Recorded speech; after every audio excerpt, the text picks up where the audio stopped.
귀한 우리 목사님 또 사모님이십니다. 오늘 창립 4주년의 말씀 전해주실 때에 하나님의 포커스 같은 은혜가 우리들에게 부어질 줄로 믿습니다. 우리 목사님 나오실 때 우리 목사님 옆에 사모님도 계신데 감사하는 마음으로 큰 박수 주시면 감사하겠습니다.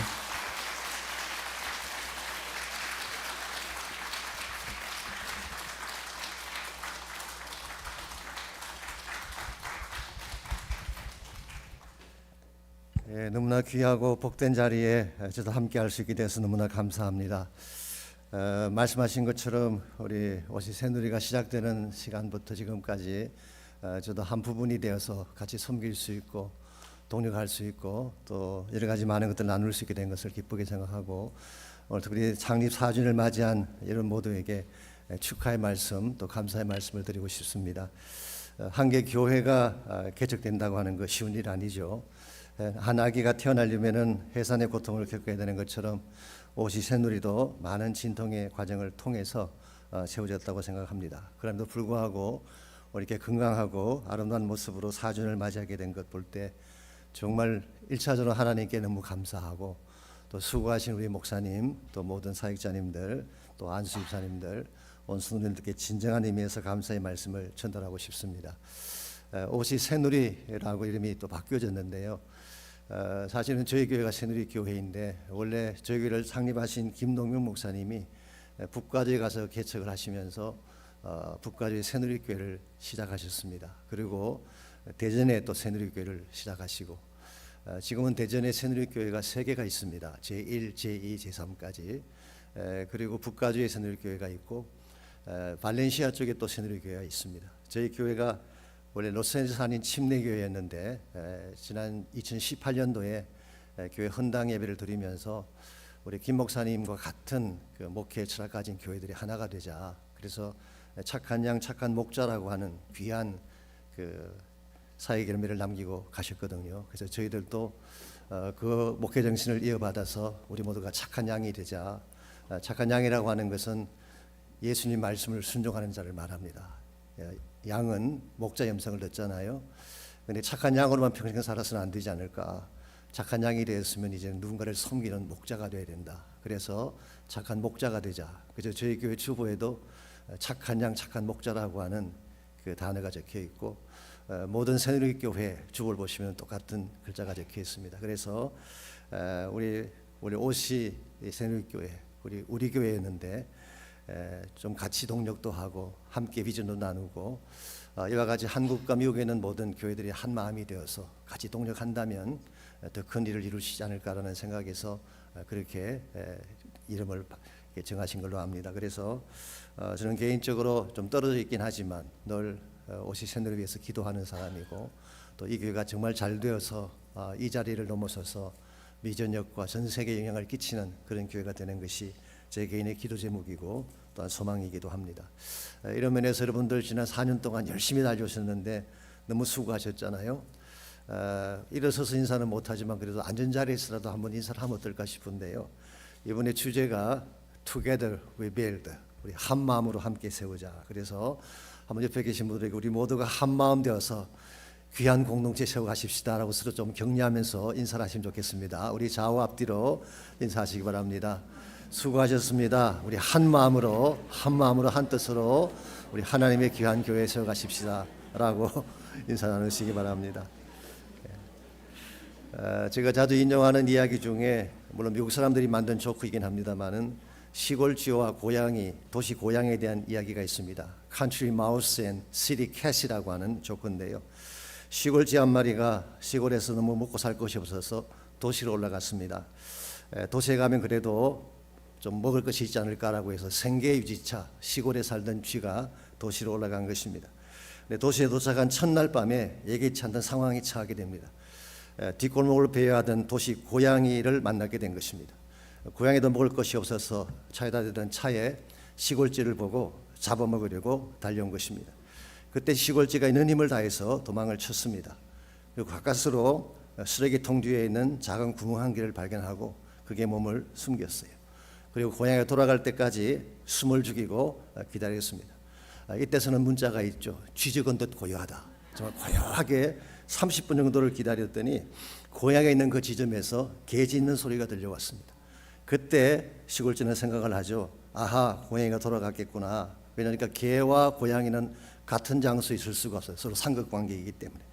안심하고 구멍에서 나왔는데요. 고양이가 가지 않고 그 자리에 그대로 있는 것입니다. 졸지에 잡혀 돌아가시게 된 쥐가 마지막으로 궁금한 게 있다 물었어요. 내가 분명히 개 짖는 소리를 들었는데 어떻게 당신이 여기 있는 것입니까? 그때 고양이가 회심의 미소를 지으면서 이야기하기를 이처럼 각박한 도시에서 생존하려면 최소한 2개국어는 구사할 수 있야 된다. We got to be bilingual. 고양이도 먹고 살기 위해서 개 소리를 내야 된다는 이 사실이 왠지 남 이야기처럼 들려지지 않습니다. 왜냐하면 우리가 사는 삶의 정황도 이와 유사한 면이 많기 때문이죠. 오늘 우리가 사는 이 시대가 참 어렵습니다.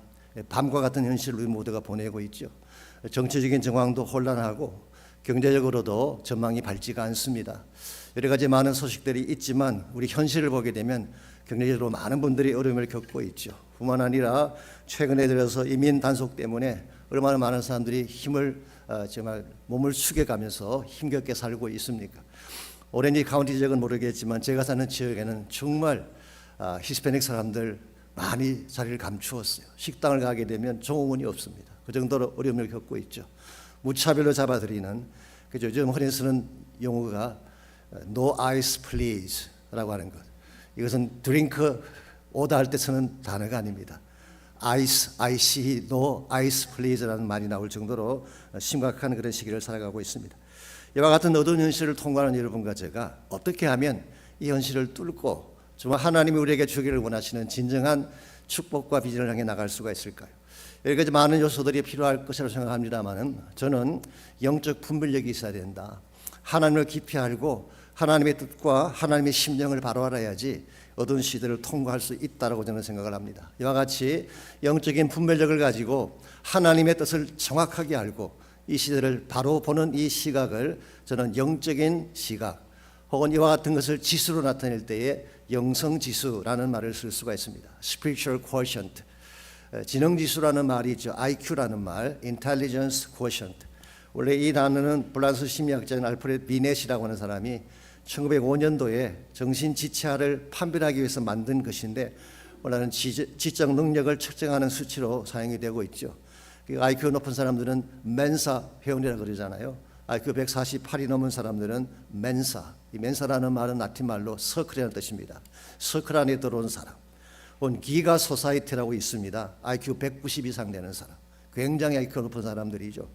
한국 사람 중에 한 명 기가 소사이티 들어간 사람이 있습니다. 김영훈이라고 하는 IQ가 276이라고 합니다. 어마어마한 IQ를 소유한 분이죠. 그런데 여러분이 IQ가 높다고 해서 모든 문제가 해결될까요?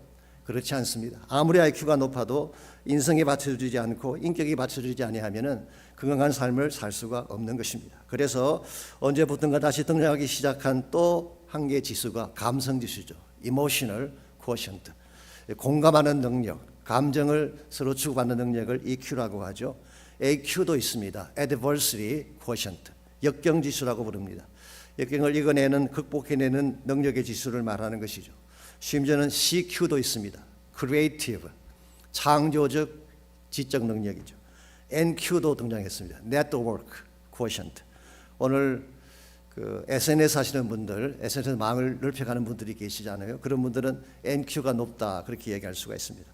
어떤 한국 분은 GQ도 있다고 하는데요. 잔머리 지수라고 해서 그것은 정확한 바른 케이스는 아닙니다만은 이 모든 것들은 일반적으로 세상에 성공하려면 필요한 능력의 지표라고 할 수가 있죠. 이와 같은 능력을 가질 때에 세상에서는 출세도 하고 앞장서 가기도 하고 많은 열매를 맺는 것입니다. 그런데 하나님 나라에도 이와 같은 지수만으로 가능할까요? 저는 그렇지 않다고 생각합니다. 하나님 나라에서 바르게 쓰임 받으려면 영적 분별력이 있어야 됩니다. 하나님과의 관계가 깊고 그분이 기뻐하는 영적 자질을 소유할 때에 하나님 나라의 일꾼으로 바르게 쓰임받을 수 있게 되는 것입니다. 이와 같이 하나님을 깊이 알고 하나님의 뜻을 분별해내고 하나님이 원하시는 영적 자질을 가진 사람을 영적 지수가 높다 그렇게 말하는 것입니다. 사도행전 6장에 보시게 되면 초기 교회가 그 집사를 세울 때, 교회 일꾼들을 세울 때 기준이 무엇이었는지 아십니까? 세상적인 기준이 아니었습니다. 학벌이나 천재성 전혀 고려하지 않았습니다. 성령과 믿음의 사람을 세웠어요. 혹은 지혜가 충만한 사람들을 세웠습니다. 그들을 통해서 교회 사역을 이끌게 했고 그 결과 초대교회가 엄청난 하나님의 역사를 감당했죠. 구약 성경에 나타난 선지자들을 보아도 마찬가지입니다. 선지자들 모두가 다 엘리트 출신들이 아닙니다. 어떤 사람은 농사 짓다 온 사람도 있고 빵을 굽다 온 사람도 있었어요. 이와 같이 그들의 출신은 그렇게 뛰어나지 않았지만 성령 받고 하나님 말씀을 받았을 때 위대한 하나님의 일꾼이 되어서 하나님 나라를 세워가게 된 것입니다. 이런 의미에서 저는 4주년을 맞이한 우리 오시 새누리교회도 정말 영적인 지수가 높은 사람, 하나님의 뜻을 바르게 분별하고 주님의 사명을 감당할 수 있는 영적 지수가 높은 분들이 많이 나올 수 있기를 바랍니다. 그래야지 세상적인 차원의 교회가 아니라 하나님이 기뻐하는 교회를 세울 수가 있게 되고 마지막 시대에 하나님이 정말 소원하시는 하나님 나라를 위해 쓰임받을 수 있게 되는 것입니다. 이런 면에서 우리가 물어야 될 질문은 이것입니다. 세상적인 지수가 아니라 영적 지수를 높이려면 과연 무엇이 필요할까라는 것입니다. 우리 모두가 하나님의 사람이 되어서 하나님이 기뻐하는 온전한 사명을 이루려면 영적인 지수가 높아야 되는데 어떻게 하면 영적 지수를 높일 수 있느냐라는 질문입니다. 오늘 같이 읽은 본문에 보시게 되면 엘리야가 본격적인 사역을 시작하기 전에 세 사람의 인물이 오늘 본문에 사실 소개가 되고 있습니다. 이 세 사람의 인물은 하나님에 대한 이해도와 그 당시 상황에 대한 이해도가 달랐던 세 인물을 소개합니다. 먼저 간단하게 설명드리면 아합이라는 인물이 등장하고 있고 두 번째가 오바댜라고 하는 선지자가 등장합니다. 그리고 세 번째가 엘리야라고 하는 선지자이죠. 이 세 사람이 하나님에 대한 인식, 그 시대에 대한 인식이 얼마나 달랐는가가 오늘 본문 전체에 기록이 되어 있습니다만은 먼저 배경을 좀 정리하기 위해서 우리 1절과 2절을 먼저 보겠습니다. 많은 날이 지나고 제3년에 여호와의 말씀이 여호와에게 임하여 이르시되 너는 가서 아합에게 보이라. 내가 비를 지면에 내리라. 엘리야가 아합에게 보이려고 가니 그때 사마리아에 기근이 심하였더라. 많은 날이 지나고 이제 3년에 그랬습니다. 더 정확하게 표현하면 3년 6개월이 지난 것이죠. 이때가 하나님이 작정한 때가 된 것입니다. 그때 엘리야가 아합에게 나아가서 자신을 보입니다. 하나님께서 그렇게 말씀하셨어. 아합에게 나아가 너를 보이라. 여기 보이라는 이 말의 뜻은 리포트하라, 보고하라 그런 뜻이 아닙니다. 직면하라, 증언하라 그런 거예요. 엔카운트하라, 테스티파이하라 그런 것입니다. 기억하실지 모르지만 엘리야가 처음 아합을 만났을 때 17장 1절에 보게 되면 내 말이 없으면 수년 동안 비가 내리지 않을 것이다 그렇게 선포한 적이 있는데 이제 다시 아합을 찾아가서 그가 선포했던 그것이 증명되었음을 보이라 그런 뜻입니다. 실제로 2절 말씀 보니까 사마리아 땅에 극심한 가뭄이 왔다고 했죠. 그 당시 이스라엘 사람들은 바알만 섬기면 비가 올 줄 알았어요. 바알이 농경신이기 때문에 바알에게 숭배하면 바알이 비를 내리라고 생각을 했는데 3년 6개월 동안 비가 한 방울도 떨어지지 않았습니다. 그 결과 온 사마리아 땅에 기근이 찾아온 것입니다. 그 결과 모든 백성들은 인정하지 않을 수 없는 상황이 찾아온 것입니다. 바알은 가짜구나, 바알이 진짜 비를 내리는 신이 아니구나 라고 하는 사실을 알게 된 것입니다. 그래서 하나님은 엘리야를 다시 아합에게 보내어서 이 사실을 모든 백성들이 보는 앞에 오피셜하게 테스티파이하기 위해서 영적 전쟁을 준비하고 모든 자들 앞에서 하나님이 살아계심을 보이기 위해서 엘리야를 아합에게 보낸 것입니다. 이와 같이 아합에게 엘리야가 찾아가서 여러분이 아시는 갈멜산의 전투가 이제 시작이 되죠. 우리 18장 후반부에 보이는 850명의 바알과세라 섬기는 거짓 선지자와 엘리야 한 사람이 영적 대결을 하게 됩니다. 이제 영적 대전쟁을 앞두고 오늘 본문에서 그 전쟁을 준비하는 과정에서 세 사람의 인물이 오늘 본문에 소개가 된 것입니다. 첫 번째 인물이 아합입니다. 아합은 영적으로 무지한 사람을 대표한다고 할 수가 있습니다. 자신에 대해서도 무지했고 하나님에 대해서도 무지했어요. 그렇기 때문에 그는 지금 일어나고 있는 상황이 무엇인지 근본 원인조차 파악하지 못한 가운데 있습니다. 이런 면에서 그는 하나님에 대해서 전혀 알지 못하는 영적 지수가 거의 제로에 가깝다 그렇게 말할 수가 있어요. 하나님을 모르기 때문에 그는 하나님을 버리고 바알을 선택했고 결과적으로 그의 인생은 파멸하게 된 케이스죠. 두 번째 인물이 오바댜인데요. 오바댜는 3절 4절을 보게 되면 이렇게 소개가 되어 있습니다. 아합이 왕궁 맡은 자 오바댜를 불렀으니 이 오바댜는 여호와를 지극히 경외하는 자라. 오바댜는 아합 왕궁에서 중요한 직책을 맡았던 사람 같습니다. 왕궁 맡은 자라고 하는 것이 왕궁 전체를 책임지는 자인지 재정을 맡은 자인지 모르지만 대단히 큰 위치를 차지한 인물이었어요. 그런데 오바다는 여호와를 경외했다고 했습니다. 여러분 특이하지 않습니까? 아합 시절에 이세벨이 바알 숭배를 조장하는 그 시대에 여호와를 경외하는 자가 아합 왕궁에 있었다는 것은 대단히 특이할 사항인 것입니다. 뿐만 아니라 4절을 보시면은 그가 했던 중요한 사역이 이렇게 소개가 되어 있습니다. 이세벨이 여호와의 선지자들을 멸할 때에 오바다가 선지자 100명을 가지고 50명씩 굴에 숨기고 떡과 물을 먹였다고 했습니다. 아마도 이세벨이 북왕국에는 하나님의 선지자 전체를 진멸시킬 시도를 했는데 그때 오바다가 나서서 100명의 선지자를 숨겨두고 떡과 물로 공개를 했다는 것입니다. 이런 면에서 보게 되면 오바다는 꽤 괜찮은 사람이라고 할 수가 있습니다. 하나님도 알았고 또 뒤에서 선한 일도 행하였던 그런 인물. 그럼에도 불구하고 이 오바다는 하나님을 깊이 아는 데 있어서는 조금 부족한 면을 발견할 수가 있습니다. 7절과 9절을 보시면 그 사실을 알 수가 있습니다. 오바다가 길을 가다가 엘리야를 만나게 됐습니다.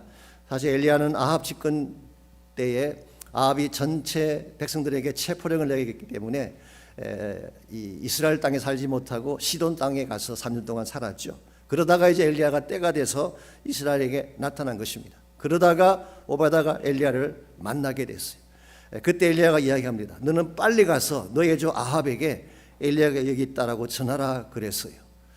엘리야는 아합을 만나기 위해서 그런 전가를 부탁한 것입니다. 그랬더니 9절을 보시게 되면 오바다가 이렇게 대답을 하죠. 저를 죽이려고 하시는 것입니까? 첫째는 거절을 합니다. 그리고 12절에 보게 되면 그가 왜 이렇게 두려워했는지 이유가 나와 있어요. 제가 당신을 만났다고 전했는데 혹시 엘리야 당신이 그냥 사라져버린다면 아합이 가만히 있겠습니까? 저를 죽일 것입니다 라고 이유를 설명했습니다. 우리 여기서 무엇을 발견할 수 있을까요? 오바다는 첫째로 엘리야를 잘 알지 못했습니다. 엘리야가 얼마나 하나님을 사랑하고 진실된 하나님의 종인지를 알지 못했어요. 두 번째는 하나님의 엘리야를 통해 행하시는 일 자체에 대해서 전혀 알지를 못했어요. 장차 큰 영적 전쟁을 일으키고 이스라엘 땅에 있는 모든 바알과 아세라 섬기던 거짓 선지자들을 다 척결하는 너무나 큰 계획을 하나님이 가지고 계시는데 오바다는 이 사실을 전혀 알아채지 못한 것입니다. 그래서 자신의 안위를 두려워하며 그는 뒤로 물러서려고 하고 있는 장면, 이게 바로 7절에서 9절에서 소개된 오바다의 모습입니다. 왜 이와 같은 현상이 일어났을까요? 하나님을 알되 깊이 알지 못했기 때문에, 하나님의 계획도 알지 못했고 장차 일어날 하나님의 사건도 알지 못했기 때문에 그는 개인의 안위를 지키기 위해 두려움으로 뒤로 물러서려고 한 것입니다. 이런 측면에서 평가를 해보면 오바다의 영적 지수는 어떻게 평가할 수 있을까요? 아주 나쁘지도 않지만 아주 탁월하지도 않은 maybe average 혹은 mediocre spirituality, 중간 정도 가는 적당한 정도의 영성이다, 그렇게 표현할 수가 있습니다. 그 반면에 세 번째 인물이 엘리야인데요. 엘리야는 하나님을 알되 깊이 알았어요. 그렇기 때문에 그는 어둠 시대 속에서도 하나님의 음성을 듣고 그는 엘리야는 하나님이 행하라고 하시는 일을 집행하기 위해 그런 자기를 죽일 수도 있는 아방 앞에 달려간 것입니다. 실제로 그 당시 왕이라고 하는 것은 선지자의 생탈 여건을 가지고 있는 막강한 힘을 가진 존재이죠. 그렇지 않아도 엘리야를 잡아 죽이려고 기다리는 아합인데 아합 앞에 나아간다고 하는 것은 목숨을 걸지 않으면 할 수 없는 것입니다. 그럼에도 불구하고 엘리야는 아합 앞에 나아갑니다. 그리고 정확하게 이야기합니다. 지금 이와 같은 기근이 찾아오게 된 원인은 당신이 여호와를 버리고 바알을 숭배했기 때문입니다 라고 이야기를 하고, 그리고 19절에 보면 제안을 하죠.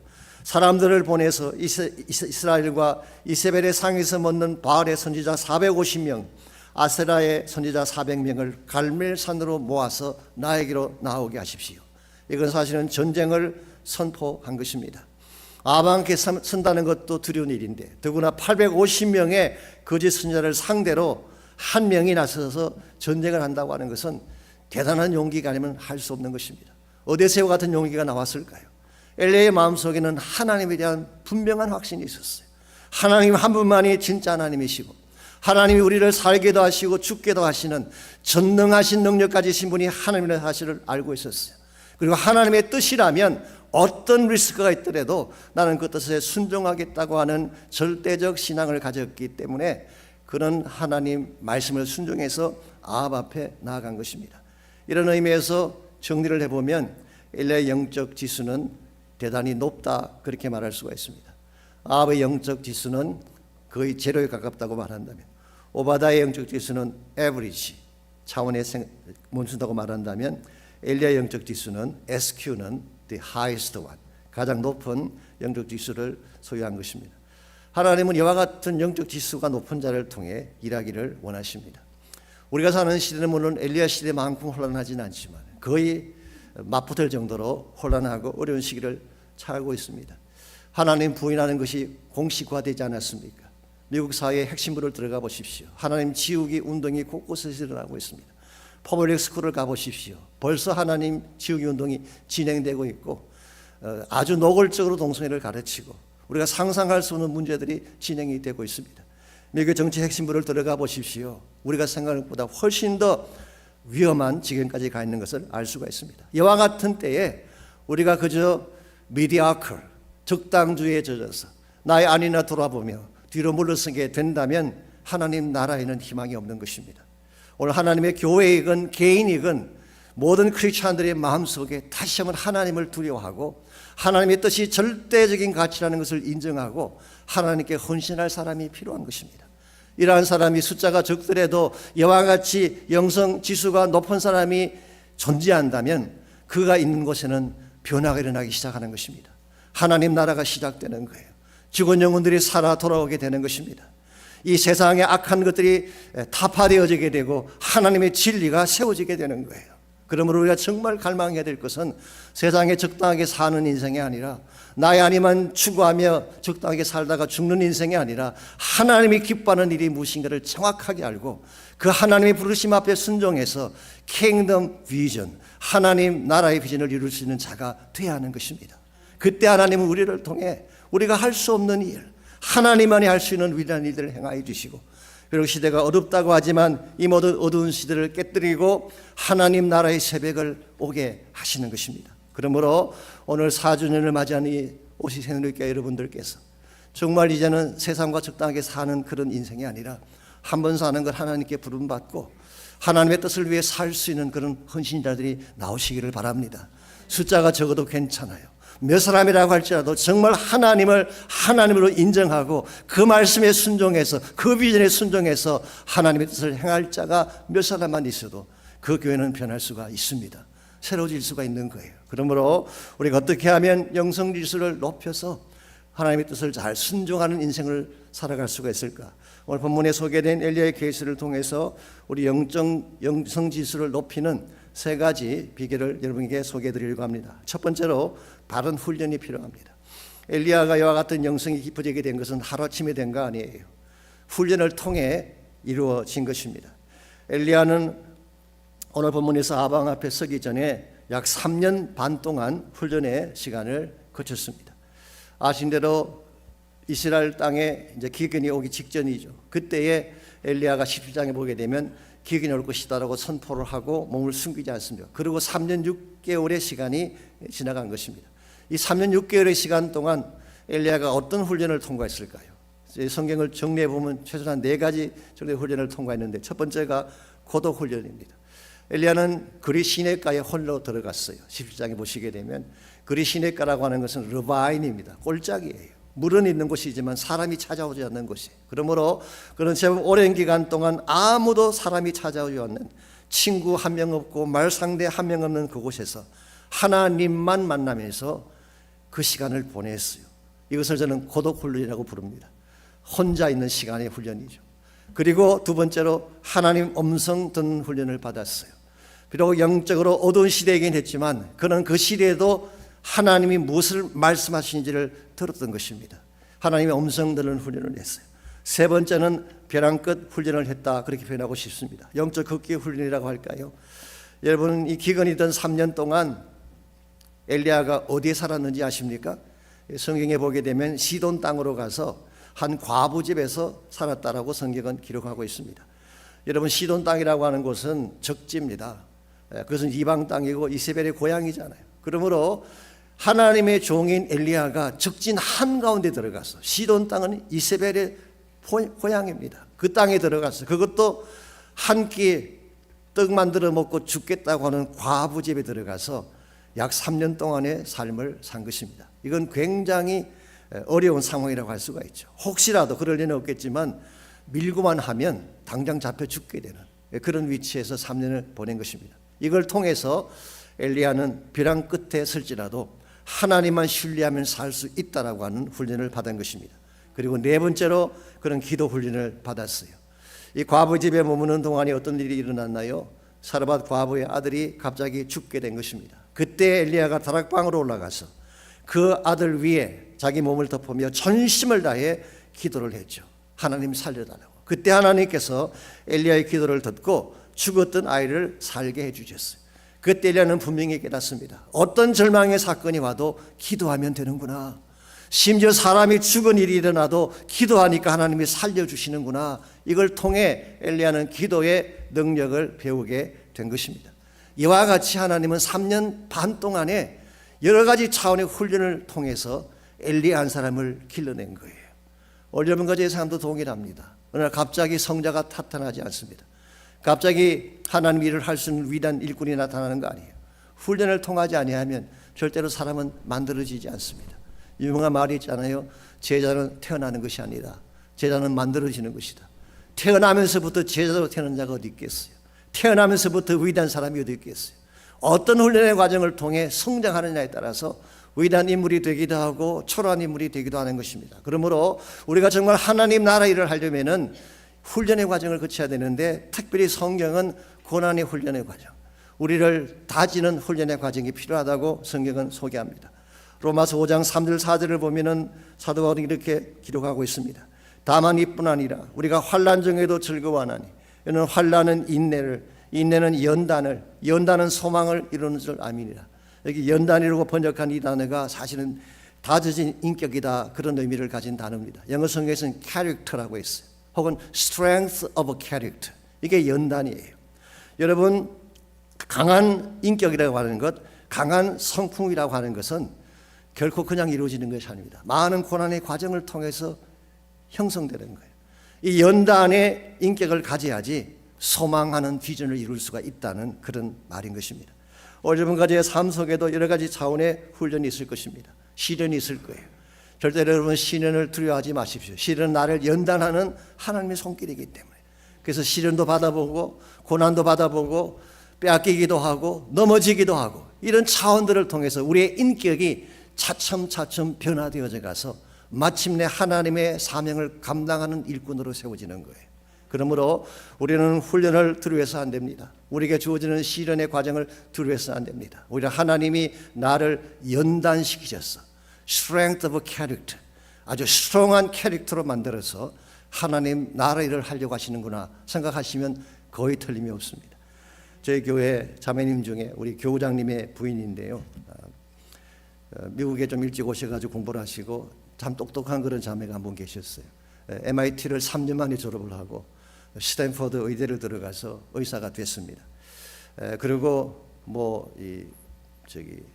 더머탈러지스트, 뭐라 그러죠? 하여튼 피부과 의사가 돼가지고 개업을 하고 돈도 많이 벌던 그런 자매였어요. 남편 되시는 분도 건축을 하셔가지고 큰 집도 많이 지으시고 지금도 아주 큰 주택에 살고 계시는 그런 분인데요.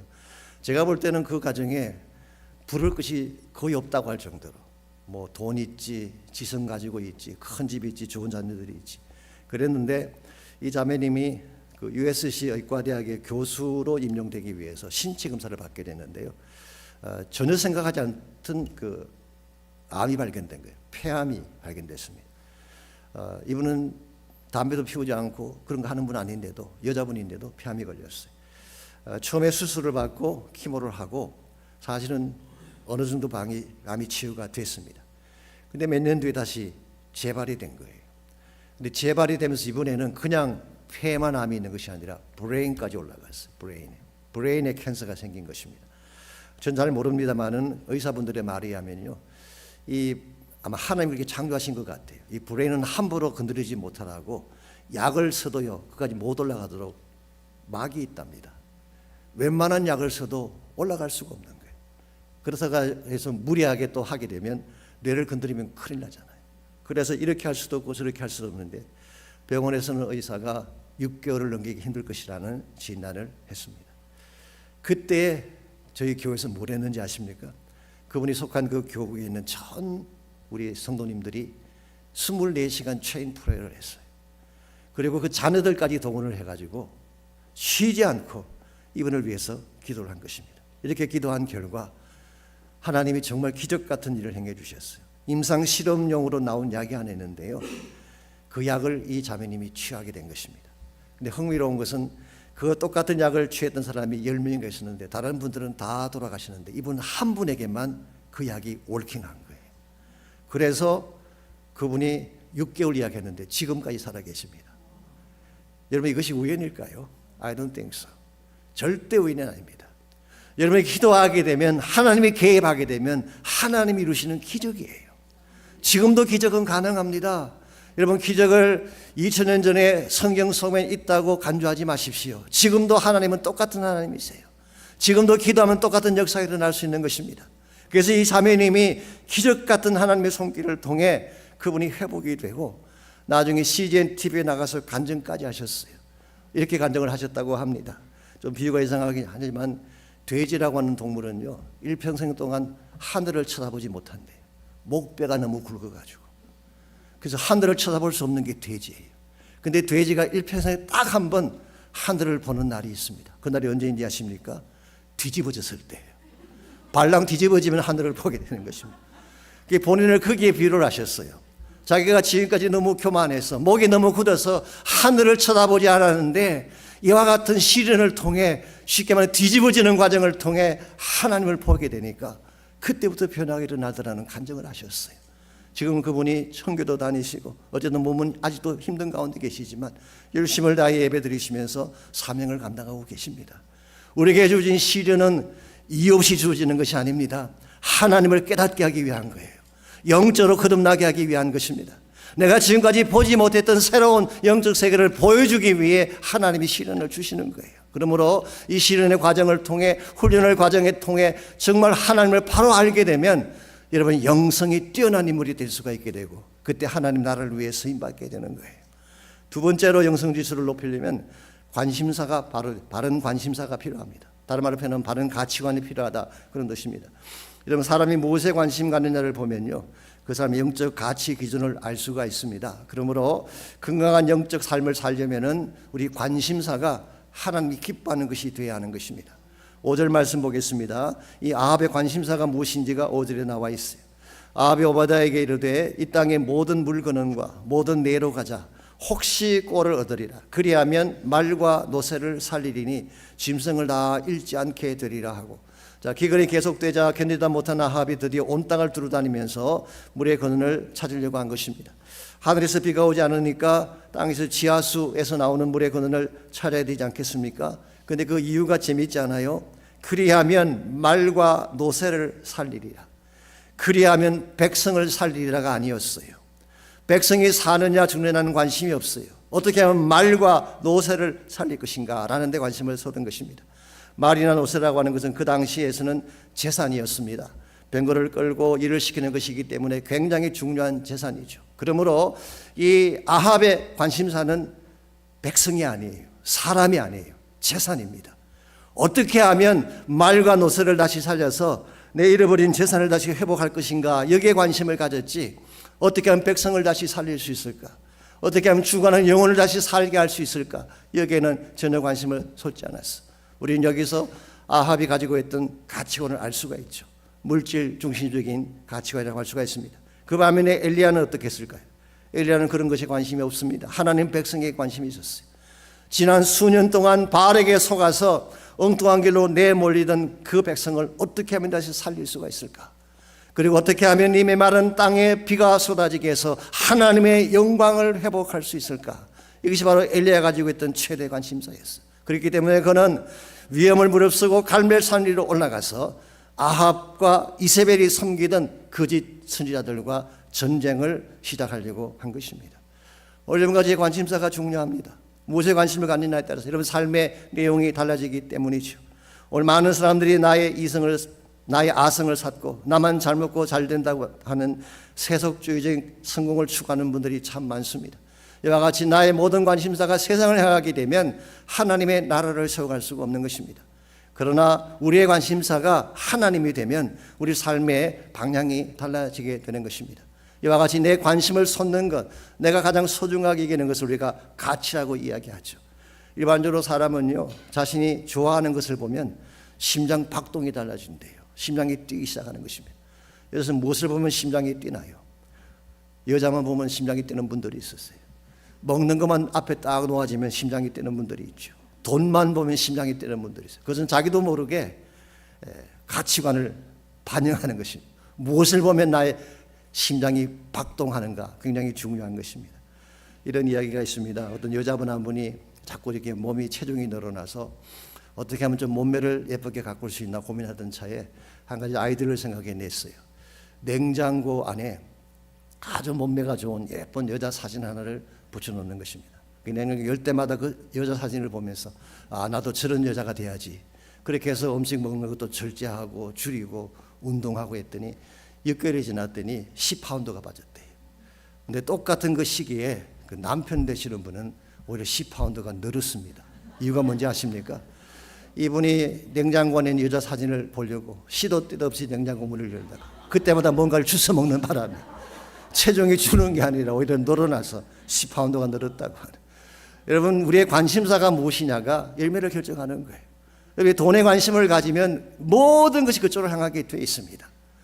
여러분의 관심이 세상을 향하게 되면 모든 관심사가 그쪽에 집중이 되는 것입니다. 근데 만일 여러분의 관심사가 하나님이라면 모든 관심사가 하나님께 집중될 거예요. 하나님에게 집중하는 사람이 기도하는 것입니다. 하나님에게 마음이 가는 사람이 선교하는 거예요. 하나님의 뜻을 바로 알고 어떻게 하면 하나님을 기쁘시게 할까라는 것이 평생 소원인 사람은 자기 일생을 하나님 위해 드릴 수 있게 되는 거예요. 그러므로 우리가 정말 변화가 일어나려면 우리의 삶 자체가 킹덤을 이루는 삶으로 변화되기를 원한다면 우리 가치관이 바뀌어야 됩니다. 재물이나 세상이 아니라 하나님이 나의 최대 가치가 될 때에, 그래서 우리가 늘 즐겨 부르는 찬양가사처럼 하나님의 꿈이 나의 비전이 되고 예수님의 성품이 나의 인격이 되고 성령님의 권능이 나의 능력이 되기를 원하고 바라고 기도하는 삶을 추구할 때 그때 여러분의 인생은 아름답게 되고 놀라운 열매를 남기게 되는 것입니다. 이와 같이 우리가 영적 지수를 높이려면 1차적으로는 훈련이 필요해요. 여러 가지 차원의 훈련을 우리는 통과해야 됩니다. 두 번째는 하나님에게 모든 관심을 쏟는 바른 가치관을 가져야 되는 것입니다. 마지막 세 번째로 영성 지수를 높이는 방법이 하나님과의 관계성입니다. 깊은 하나님과의 관계성을 갖게 되면 바른 관계성이 우리 영성을 올리게 되는 것입니다. 사실 정확하게 말씀드려서 영성이라고 하는 단어는 하나님과의 관계성에 대한 것을 말하는 것입니다. 이 관계성이 깊으면 영성이 깊어지는 거예요. 하나님과 관계성이 깊어지게 되면 순종과 헌신의 깊이도 깊어지게 되는 거예요. 그러므로 가장 중요한 것은 하나님과의 관계성인 것입니다. 오늘 본문에서 오바댜와 엘리야를 다시 비교해 보면요, 두 사람 다 하나님을 위해서 일했다는 면에서는 동일합니다. 오바댜의 경우 12절을 잠깐 보시면은 그는 어려서부터 여호와를 경외하는 자라고 했어요. 소위 말하는 모태신앙이었습니다. 오죽했으면 그의 이름 뜻이 오바댜의 이름 뜻이 뭔지 아십니까? Servant of Yahweh라는 뜻이에요. 여호와의 종이다, 여호와의 사람이다, 그런 의미를 가진 이름이 오바댜였습니다. 그럼에도 불구하고 그는 자신의 목숨을 두려워한 나머지 엘리야를 아방 앞에 데려가는 것을 꺼려했고 자기는 어떻게든지 자기 아내를 위해서 뒤로 피하려고 했던 그런 모습을 볼 수가 있죠. 자, 왜 그렇게 했을까요? 하나님을 만나되 깊이 만나지 못했기 때문에 그런 것입니다. 그 반면에 엘리야의 케이스를 보게 되면 자신을 죽이기 위해 혈안이 된 것을 알면서도 아방 앞에 나아갔어요. 어떻게 그것이 가능했을까요? 하나님을 깊이 만난 결과 하나님이 어떤 분인가를 알았기 때문에, 하나님을 fully 신뢰했기 때문에 그와 같은 결정을 내린 것입니다.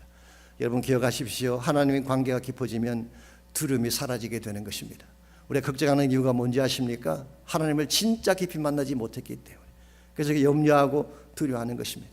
그런데 정말 하나님을 깊이 만나고 나면 어떤 대적이 나를 공격해와도 두려워하지 아니하고 하나님 영광 위에 살아갈 수가 있는 거예요. 그래서 다윗은 시편 27편 1절에서 4절까지를 보게 되면 사실 다윗의 인생에도 고난이 많았습니다. 다윗의 삶 순적하지 않았잖아요. 대적들이 엄청 많이 있었어요. 죽이려고 대드는 사람들이 많이 있었어요. 그때 다윗은 27장 1절 4절에서 이렇게 고백합니다. 여호와는 나의 빛이요 나의 구원이시니 내가 누구를 두려워하리요. 여호와는 내 생명의 능력이시니 내가 누구를 무서워하리요.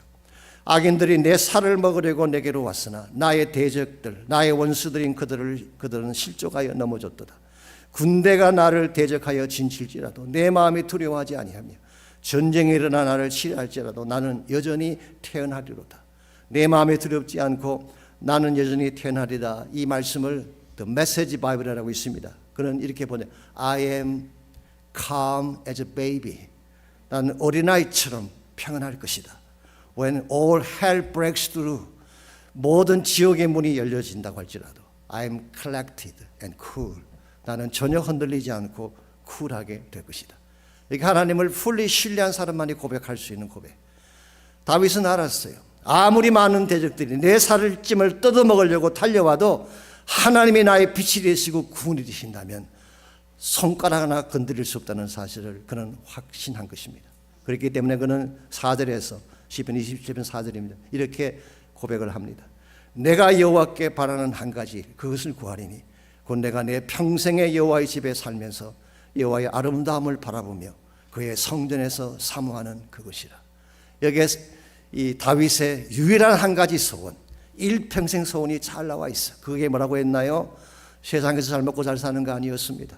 내가 왕이 되어서 군림하고 수많은 사람을 다스리는 게 아니었어요. 나라를 정복하고 많은 업적을 세우는 것이 아니라 내 평생의 한 가지 소원은 여호와의 집에 살면서 그 아름다움을 바라보는 것이다. 하나님이 최대 가치였어요. 예배가 가장 소중한 가치였던 것입니다. 그러므로 그는 하나님 한 분 외에는 더 바랄 것이 없다는 고백을 하고 있는 것입니다. 언젠가 우리 디제 목사님도 그런 비슷한 말씀하셨잖아요. 더 바랄 것 없습니다. 그리스도만으로 충분합니다. 사실 그분의 책 제목이긴 합니다만 더 바랄 것 없습니다. 그리스도만으로 충분합니다. 오늘 여러분과 저에게 이 소원이 필요합니다.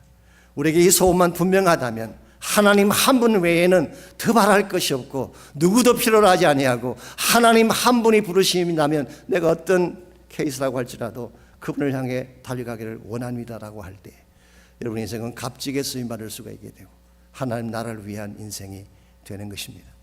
제가 마지막으로 저희 교회에서 중보기도 축제할 때 소개했던 예화를 소개해드리고 말씀해드리려고 합니다.